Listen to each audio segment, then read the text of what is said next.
Good morning, all. After a spectacular night, thank you, Warren.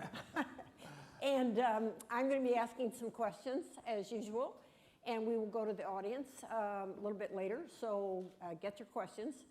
Warren, I'm going to start unusually with current events, because last week you announced that you were buying the fifth largest auto dealership in the country, Van Tile Group of Phoenix.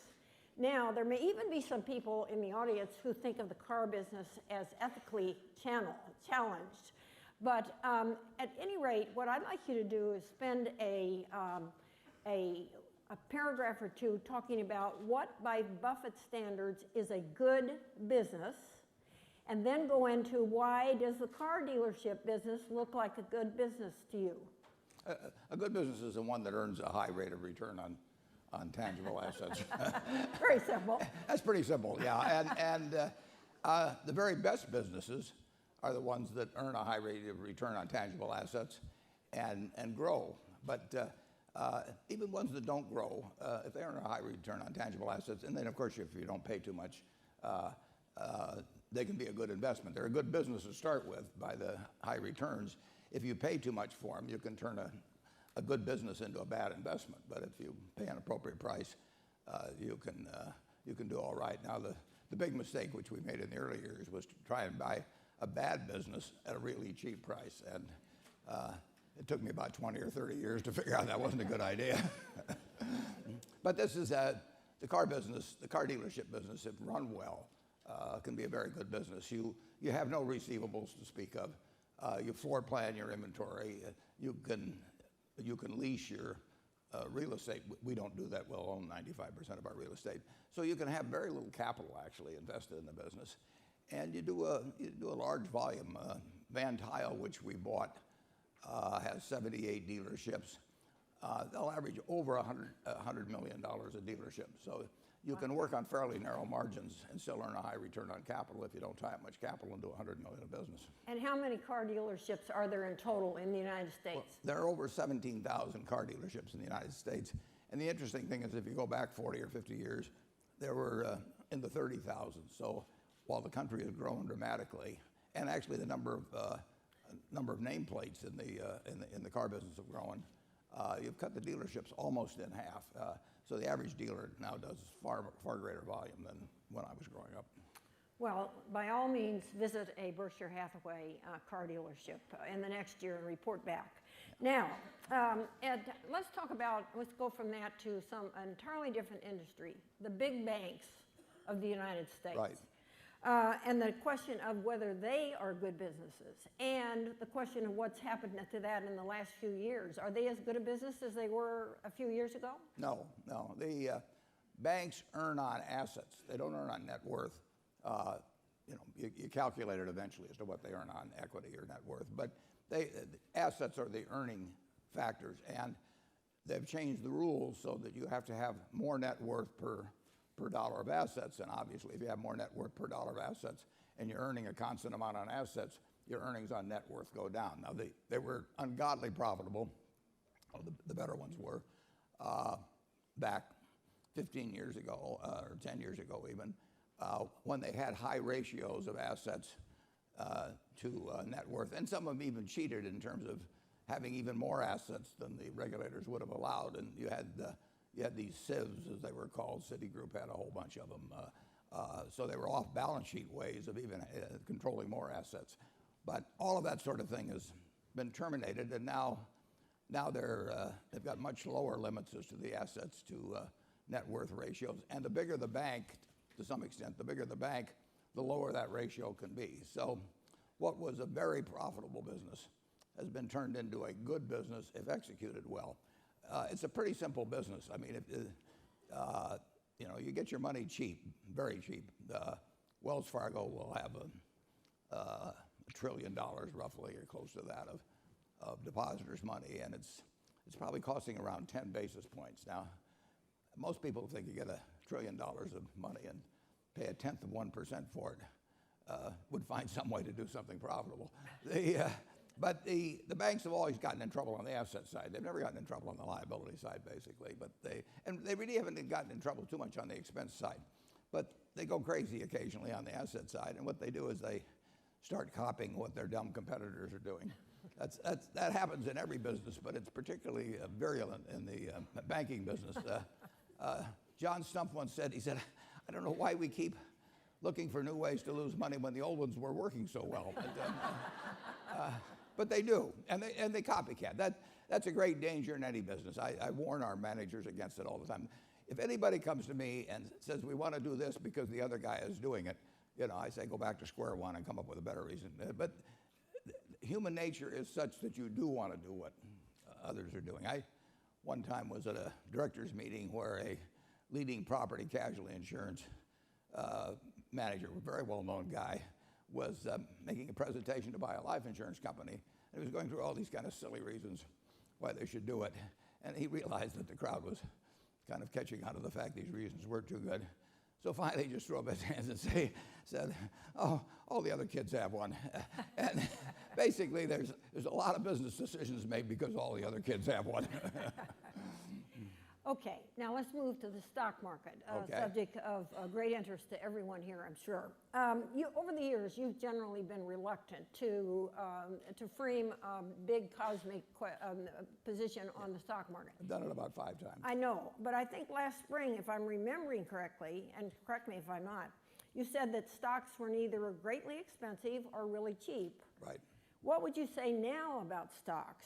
And in answer, you might also mention what people are now calling the Buffett standard. I didn't even know that. A statistical comparison that Fortune has used and promoted over the years, and tell us how things rank there. Well, I did use in a talk I gave 15 years ago at Sun Valley and got reprinted in Fortune, a standard of total market capitalization to GDP. And that I used that because it showed at that time how extreme things had gotten. I think they'd gone from Extremely high. Yeah, they'd gotten from 40% of GDP, which had been kind of standard over the years, they'd gotten up to like 170% or something. So it wasn't designed to be a fine-tuning type of valuation, but it showed things that really changed in a big way. A very high percentage of the time, stocks are in what I call a zone of reasonableness. This is not something, we all know that pi is 3.14159, and little kids can sometimes give it out to hundreds of decimal places. But the stock market's not like that. There's a range of reasonableness, and most of the time throughout my lifetime, it's sold in the range of reasonableness. That range changes over time as earnings accumulate and interest rates change and all that sort of thing. There's only been about 5 times in my life, I think, that I've actually spoken out publicly to say it was outside the range in one direction or another. The most recent one being in October. I was early in October of 2008, and I said stocks were cheap, and I wrote an op-ed in the New York Times. But I'll probably have some chance, once every 5 or 10 years to make a definitive statement. There is a big zone of reasonableness. Anybody thinks they can pinpoint it is crazy. It's not that precise. And fortunately, you don't need to. If you buy good businesses at reasonable prices and hold them, you're going to make a lot of money. And that's true of stocks as a group. It's true of individual companies. So you're saying that right now they are in a zone of reasonableness? They are in a zone of reasonableness. Okay. Yep. Okay. All right. We're going to move sharply to another direction, to politics. A question of very great interest to this audience. Is Hillary going to run? Now, let me give you a background on Hillary, because in 2008, Warren promised support to both Hillary and Barack Obama. Yep. And then when he found out that he'd done that he said, well, okay, I'll just be a bigamist. So he did back both. The only time I've been a bigamist. Okay, tell us, is Hillary going to run? Hillary's going to run. Hillary's going to run. Yeah. How soon is she going to announce it? She's going to announce it as late as possible. Uh-huh. Well, how late is possible? Well, I'm giving a direct quote. Okay. All right, next question. Who's going to be her opponent? Who would you guess? I don't know. The interesting thing is that Mitt Romney's getting more interested. Right, Yeah, right. but her opponent will be whoever wins the Republican primary, and there's going to be a lot of people who want to do it. Well, some people say that if Jeb Bush runs, that Mitt Romney won't. Do you believe that's the case? I think once they have the political bug, anybody will run that they think has a chance, and who thinks they can raise the money. Okay. That's Now, called Buffett's law. Now, final question on that. Is Hillary going to win? Hillary's going to win. Yeah. Well, I know I've heard just in the last few days that some of the political pundits like Ed Rollins are saying that it is going to be true. I will bet money on it. I mean, You will bet money. I don't do that easily. Anybody in the audience who would like to come on the other side of Warren Buffett, I want to tell you it's not too good a deal being on the other side of Warren. We did that on silver one time. I was selling short and you were buying Right. on silver. That was right. Okay. Now, a business issue that is constantly in the press is the security of corporate data. Has Berkshire had, or have you had personally, any security problems? I don't have anything to hack. I'm the only person without any email. So that, and I'm groping here to pull out my. This is the latest I've gotten in technology. This is my little. I really feel kind of with it carrying that around. I don't know how to use it, understand, but I like to pull it out on occasion just to impress people. And wasn't there an occasion where you didn't look at it for kind of a year? Well, there was a famous case where during the Lehman weekend, I received a call on Saturday night. I was in Edmonton, Alberta, very late at night. And I first arrived there for a social event at 6 o'clock, and I got a call from Bob Diamond of Barclays, who was trying to buy Lehman. And they wanted, the British government had just told Barclays they could not buy Lehman and expose themselves to a loss of greater than £3 billion without getting shareholder approval, and they would need at least a month to get shareholder approval. So Bob Diamond said to me, what would you charge to ensure all the parties doing business with us that their contracts would be fulfilled between when we make the deal and when we have a chance to have a shareholders vote approving it, which would have been at least 30 days, probably 60 days. And I said, well, I've never heard of a contract like this, and how much do you want the indemnity be for? He said, I want it to be unlimited. Well, unlimited was not a great word in the fall of 2008. So I said, I'm going to this party. I'll come back about midnight. Fax me how much you'll pay, how you'll define the terms of the contract, but tell me how much you'll pay, and I will get back to you no matter what hour it is. It was a couple hours later in New York, and I'll let you know whether I'll do it.